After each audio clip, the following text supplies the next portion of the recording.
చాలా మాటలు మాట్లాడుతున్నారు. నోటికి ఎంత వస్తే అంత.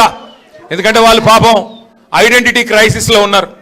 ఎవరైతే ఇవాళ కేసీఆర్ గారిని దూషించి ఏదో 4 మాటలు కేసీఆర్ గారిని పైశాచిక ఆనందం పొందే ముఖ్యమంత్రి ఉన్నాడో పాపం ఆయనకు ఐడెంటిటీ క్రైసిస్ ఉన్నది. ఐడెంటిటీ క్రైసిస్ అంటే ఆంగ్లం ఎక్కువైపోయింది. ఐడెంటిటీ క్రైసిస్ అంటే తెలుగులో చెప్తే ఆయన ఎవడు దేక్తలేడు, ఎవడు గుర్తుపడతలేడు. నిన్నటికి నిన్న ఎక్కడనో కాదు, నిన్న ఇక్కడెక్కడో శంషాబాద్ దగ్గర ఏదో రిబ్బన్ కటింగ్ ప్రోగ్రామ్ పోయిండు. మనం తెచ్చిన నేను చెప్తా తొందరపడక, నా చెవులో మీరు ఎర్రకపోతే చాలు. మనం తెచ్చిన కంపెనీ మన టీ హబ్లో పుట్టిన కంపెనీ అది. ఆ టీ హబ్లో పుట్టిన కంపెనీ పెద్దగా అయింది, పెద్దగా అంతరిక్షంలోకి రాకెట్లు పంపుతున్నది. ఇక రిబ్బన్ కట్ చేయవా రేవంత్ రెడ్డి అని నేను పిలిచినారు. మనం గట్టినవన్నీ కడితే ఈయన పోయి రిబ్బన్లు కట్ చేస్తున్నాడు, అంతే కదా, ఏముంది చేసింది ఇప్పటిదాకా. పిలిచినారు, పోయినాడు. సరే పోయినాడు, ఏదో పోజులు కొడుతూ అక్కడ నిలబడి ఇట్లా అట్లా పోజులు కొడుతున్నాడు. ఆఖరికి అక్కడ పిలిచే యాంకర్ అమ్మ ఉంటుంది కదా, ఆ అమ్మాయి ముఖ్యమంత్రి గారు అని చెప్పి శ్రీధర్ బాబు పేరు చెప్పింది తప్ప ఈయన మాత్రం గుర్తుపట్టట్లేదు. ఇది మొదటిసారి కాదు, చివరిసారి, అంతకంటే కాదు. 2.5 ఏళ్ళు అయిపోయింది. యాంకర్లు గుర్తుపెట్టుకోవట్లేదు, యాక్టర్లు గుర్తుపెట్టుకోవట్లేదు, ఎవడు గుర్తుపెట్టుకోవట్లేదు ఆయన పేరు.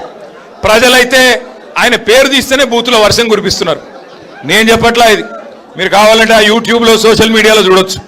ఎవరన్నా పోయి ఆయన ఎవరు ఉండే ఆయన పేరేంది అనగానే ఆయన పేరు చెప్పకు, ముఖం తిప్పుకుంటున్నారు. చివరికి హుజూర్ నగర్ పాత నల్లగొండ జిల్లాలో 12 సీట్లుంటే, ఆగురా అయ్యా చెప్పని, పాత నల్లగొండ జిల్లాలో 12 సీట్లుంటే 12లో 11కి కాంగ్రెస్ ఎమ్మెల్యేలు గెలిపించినారు ఉమ్మడి నల్లగొండ ప్రజలు. సరే, కారణాలు ఏమైనప్పటికీ జరిగింది జరిగిపోయింది. కొంత మన తప్పు ఉండొచ్చు, కొంత మన ఎమ్మెల్యేలు గతంలో పోటీ చేసిన వాళ్ళ చిన్న చిన్న లోటుపాట్లు ఉండొచ్చు, పొరపాట్లు ఉండొచ్చు, చిన్న మరి అసంతృప్తులు అక్కడ ఇక్కడ ఉండొచ్చు. నేను కాదనట్లేదు, మేము కూడా మనుషులమే, ఆడినో ఎన్నో తప్పు చేసే ఉంటాం. అందుకే ప్రజలు ఆ తీర్పిచ్చారు, అందులో వేరే అనుమానం లేదు. కానీ విచిత్రమైన విషయం ఏమంటే, విచిత్రమైన విషయం, చాలా ఆశలతో ఏదేదో రంగుల ఈస్ట్మన్ కలర్ సినిమా చూపెట్టి ఏం చెప్పారు అన్నాడు. ఈరోజు ముఖ్యమంత్రిగా ఉన్న రేవంత్ రెడ్డి ఆ రోజు పిసిసి అధ్యక్షుడు, ఈరోజు ఉప ముఖ్యమంత్రిగా ఉన్న బట్టి విక్రమార్క గారు ఆ రోజు సిఎల్పి అధ్యక్షుడు. ఏం చెప్పారు ఆ రోజు విక్రమార్క గారు? మీకు గుర్తుండాలా, ఇట్లా గ్యారంటీ కార్డు పట్టుకొని ఇది మీరు భద్రంగా పెట్టుకోండి, 100 రోజులు గట్టిగా పెట్టుకోండి, 99 రోజులు అయిపోయి 100వ రోజులకు అడుగు పెట్టంగానే మా కాంగ్రెస్ వాళ్ళు వస్తారు, దాన్ని తీసుకొని ఒక్కొక్కరికి మీకు అన్ని బ్రహ్మాండంగా 100 రోజుల లోపలే అన్ని పథకాలు అమలు చేస్తామని చెప్పి ఆయన ఉంటాడు కదా, ప్రముఖ సినిమా యాక్టర్ కమల్ హాసన్ మించిన యాక్టర్లు ఒక్కొక్కడు కాంగ్రెస్లో బ్రహ్మాండమైన యాక్టింగ్ చేసినారు. కార్డులు భద్రంగా పెట్టుకోండి అన్నారు. జేమ్స్ బాండుల మాదిరిగా బాండ్ పేపర్లు రాసిచ్చినారు. బాండ్ పేపర్లు రాస్తున్నాం, ఇదిగో 100 రూపాయల స్టాంప్ పేపరు, దేవుడు కాడ పెడుతున్నాం, ఒట్టు పెడుతున్నాం, నమ్మండి దేవుడి మీద ఒట్టు అన్నారు. ఎన్ని మాటలు చెప్తే ఇవాళ నేను అడుగుతా ఉన్నా బట్టి విక్రమార్క గారిని, భద్రంగా పెట్టుకోమంటివి కదా కార్డులు, భద్రంగా 100 రోజులు పెట్టుకోమంటివి కదా, మరి 1000 రోజులు అయ్యేందుకు వచ్చే ఇప్పుడు ఎక్కడ పెట్టుకోవాలా కార్డులు? మరి ఏం చేయాలా? ఇక ఎంత సిగ్గులేని నీతి మాలిన మనుషులంటే కాంగ్రెస్ నాయకులు.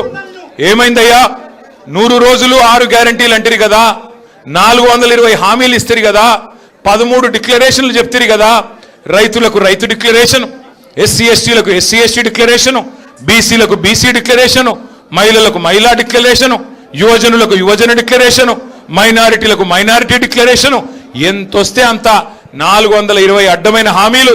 అభయహస్తం అనే పుస్తకం మీ మేనిఫెస్టో పెడితిరి కదా, ఏమైంది మరి 100 రోజుల ముచ్చట అని ముఖ్యమంత్రి గారిని అడిగితే ఆయన ఏమంటున్నాడు ఎరికేనా?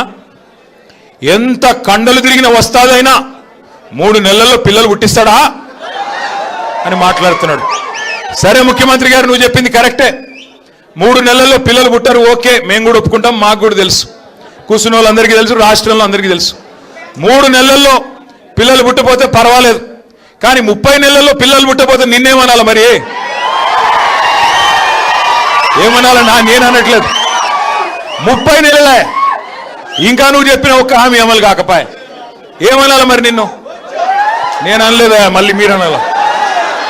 నేనేమంటున్నా అంటే, మాటలేమో ఆకాశాన్ని అంటే మాటలు డైలాగులు, సినిమా డైలాగులు చూస్తే మరి కింద పనేమో ఏమీ లేదు, హల్లికి హల్లి సున్నకు సున్నా. ఇక మీ ఉత్తమ్ కుమార్ రెడ్డి గారు ఉన్నారు, 6.5 ఫీట్లో 7 ఫీట్లో ఉన్నాడు. ఏమి లాభం? ఆ కృష్ణా నీళ్లు తాగి బాగానే పెరిగిండు వాటంగా, కానీ ఏమి చేసిందేమి? అప్పట్లో డైలాగ్ కొట్టినాడు ఉత్తమ్ కుమార్ రెడ్డి, మీకు యాదికుండాలా? ఏమన్నాడు? నేను కేసీఆర్ని దించేదాకా గడ్డమే దియ్యా అన్నాడు. నేను అప్పుడే చెప్పిన, గడ్డం పెంచుకుంటే సన్నాసులు కలిసిపోతావు, ఏమి కాదు నీతోనండి. ఈరోజు ఏదో అబద్ధ మాటలు చెప్పి ఇష్టం వచ్చినట్టు హామీలు ఇచ్చి అడ్డగోలుగా ప్రజల్ని భ్రమంలో పెట్టి తప్పిదారిన భాగ్యలక్ష్మి బంపడ్రా మాదిరిగా జాక్పాట్ కొట్టారు తప్ప మిమ్మల్ని నమ్మి జనాలు ఎవరు నిజాయితీగా ఓట్లు వేయలేదు, మోసపోయారు. ఇది వాస్తవం, నేను చెప్పట్లా. వాళ్ళ గ్రామాల్లో ఏ రైతునన్నా అడగండి, ఏ రైతు బిడ్డనైనా అడగండి, వాళ్ళే చెప్తున్నారు కాంగ్రెస్కు ఓటేసి తప్పు జరిగింది, తప్పు చేసినాము అని నల్గొండ జిల్లాలోని రైతన్నలు స్వయంగా వాళ్ళ నోటితో వారే చెప్తున్నారు తప్ప ఇది నా మాట కాదు. అట్లాగే ఇంకొక మాట నేను మీకు గుర్తు చేస్తా ఉన్నా. కాంగ్రెస్ పార్టీ నల్గొండ జిల్లాకి, ఉమ్మడి ఆంధ్రప్రదేశ్కి, ఈ దేశానికి దాదాపు 60 ఏళ్ల పాటు నాయకత్వం వహించింది. ఇటు రాష్ట్రంలో అటు కేంద్రంలో కాంగ్రెస్ పార్టీ ఉండే. 55-60 ఏళ్ళు నాయకత్వం వహించిన కాంగ్రెస్ పార్టీ 2014కు పూర్వం ఏం చేసిందయ్యా నల్గొండకి అంటే, ఒకవైపు మూసి నిండా మురికి నింపి ఒకవైపు గబ్బు లేపింది. మరొక వైపు మీ నల్గొండ జిల్లాలో దేవరకొండ కావచ్చు, మునుగోడు కావచ్చు, ఇంకా ఇతర ప్రాంతాలు కావచ్చు, మొత్తం ఫ్లోరోసిస్తో అస్తవ్యస్తం అయిపోయి దగ్గర లక్షలాది మంది మన పిల్లలు జీవోత్సవాల మాదిరిగా బొక్కల్లో మూలుగు చచ్చిపోయి చివరికి కాళ్ళు చేతులు వంకరగా పుట్టే ఒక దుస్థితి తీసుకొచ్చింది కాంగ్రెస్ పార్టీ. ఎన్నడూ మిర్యాలగూడ కానీ, సాగర్ కానీ, హుజూర్ నగర్ కానీ, కోదాడ కానీ, తుంగతుర్తి కానీ, సూర్యాపేట కానీ టైలెండ్ గ్రామాలకి ఎన్ఎస్పి ఉన్నా ఎన్నడూ టైలెండ్ గ్రామాలకి నీళ్లు కూడా ఇవ్వని పరిస్థితి కాంగ్రెస్ పార్టీది. అట్లాగే కరెంటు కష్టాలైతే నేను చెప్పే పని లేదు. అర్ధరాత్రి దొంగలు వచ్చే కరెంటు కోసం ఆ కావల గాయడానికి పోయి చచ్చిన రైతులు ఎంతమందో నాకంటే బాగా మీకు తెలుసు. ఆ కరెంటు షాక్లతో, పాము కాట్లతో ఇబ్బంది పడి చచ్చిపోయిన రైతులు ఎంతమందో నాకంటే బాగా మీకే తెలుసు. అట్లాగే నల్గొండలోని మూషంపల్లి అనే ఒక ఊర్లో ఒకే ఒక్క రైతు రామరెడ్డి గారు, ఒకడే రైతు రామరెడ్డి గారు 57 బోర్లేసి ఆయన పేరే బోర్ల రామరెడ్డిగా మారిపోయిన పరిస్థితి మీ జిల్లాలోనే మనం చూస్తున్నాం. మరి కేసీఆర్ గారు ఏం చేశారు? 60 ఏళ్ల కాంగ్రెస్ ఆనాడు మనకు నల్లగొండను అస్తవ్యస్తంగా అప్పజెప్పిపోతే 10 ఏళ్లలో కేసీఆర్ గారు చేసింది ఏందో 1 నిమిషంలో నేను మీకు చెప్పే ప్రయత్నం చేస్తా.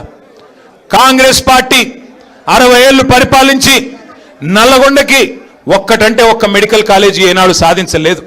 అదే కేసీఆర్ గారు కేవలం 10 ఏళ్లలోనే 1 కాదు 3 మెడికల్ కాలేజీలు మీ జిల్లాలో పెట్టిన ఘనత నల్లగొండలో, సూర్యాపేటలో, భువనగిరిలో మన నాయకుడు కేసీఆర్ గారిది.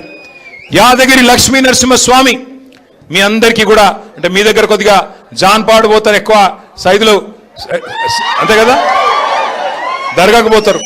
కానీ అటు పక్కన భువనగిరి ఆలేరు కాడికి పోతే మొత్తం యాదగిరి లక్ష్మీ నరసింహస్వామి ఆరాధ్య దైవం లక్షలాది మందికి.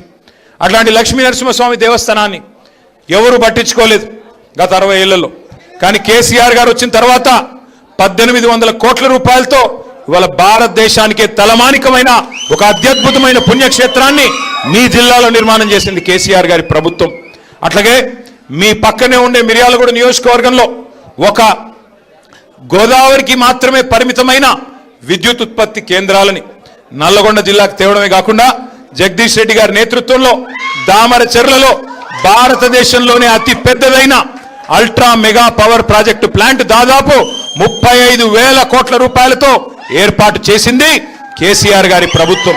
అట్లాగే అన్నింటికి మించి రైతు బంధు లాంటి పథకాలిచ్చి ఫ్లోరోసిస్ ను రూపుమాపే మిషన్ భగీరథ లాంటి కార్యక్రమం చేసి చివరికి మీ టైలెండ్ గ్రామంలోని ప్రతి చివరి మడిదాకా నీళ్ళిచ్చి భారతదేశంలో తెలంగాణ వరిధాన్యం ఉత్పత్తిలో నెంబర్ 1 అయితే పంజాబ్ని, హర్యానాని తలదన్ని మరి ఉమ్మడి తెలంగాణలోని ఉమ్మడి జిల్లాల్లో నంబర్ 1 జిల్లా ఎక్కడ ఉంది వరిధాన్యం ఉత్పత్తిలో అంటే మీ నల్గొండ జిల్లాగా నిలబెట్టింది కేసీఆర్ గారి నాయకత్వం.